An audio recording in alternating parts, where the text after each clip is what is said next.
সময়টা এখন খারাপ যেতেছে, তাই কিছু কিছু মানুষের চেহারাটা চোখের সামনে বেশি উঠেছে। আর চুপ করে বসে শুনতেছি আর দেখতেছি, কিছু বলি না, কিছু প্রতিবাদ করি না।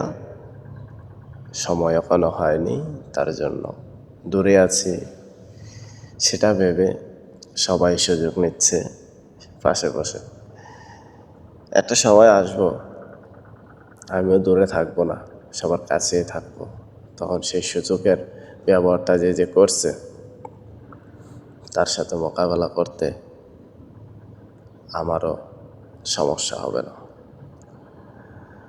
চোখের সামনে যে পল্টি লয়ে অন্যের ক্ষতি করে মনে করেছ বেঁচে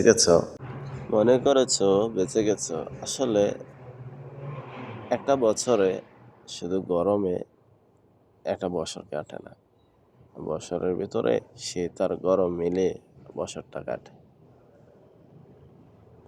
কথায় আছে না, যদি তুমি তুলার মতো নরম হও তাহলে তোমাকে যে কোনো মানুষ যে কোনো সময় ছড়ে ফেলতে কষ্ট হয় না।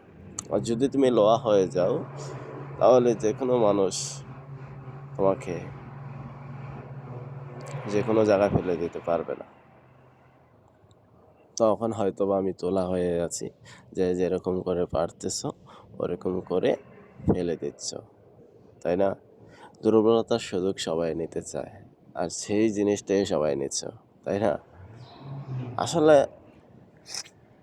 কি বলবো, যদি তোমরা মনে করো যে কাউকে দিয়ে কাউকে একটু জামালা বাজাইয়া কারোর ক্ষতিটা করে মজা পাও, তাহলে ভালো, তাহলে তোমরা মজা নিতে পারো। যতক্ষণ তোমাদের সুযোগ আছে, দুর্বলতার সুযোগ পেয়ে যতক্ষণ কাজে লাগাইতে পারো আর তখন লাগাইতে থাকো। সবার সময় এক যায় না, সময়ের সাথে সাথে মানুষও বদলে যায়। এটা ভেবো না আজকে তোমার জোর আছে, তোমারই দৌলত, এমনটা না। কালকে তোমার জোরও না থাকতে পারে, জোর দিয়ে সব কিছু করতেছ, ভুলে যেও না তোমার জোরও একদিন শেষ হয়ে যাবে, পতন হয়ে যাবে তোমার, সেদিন আমার আসতে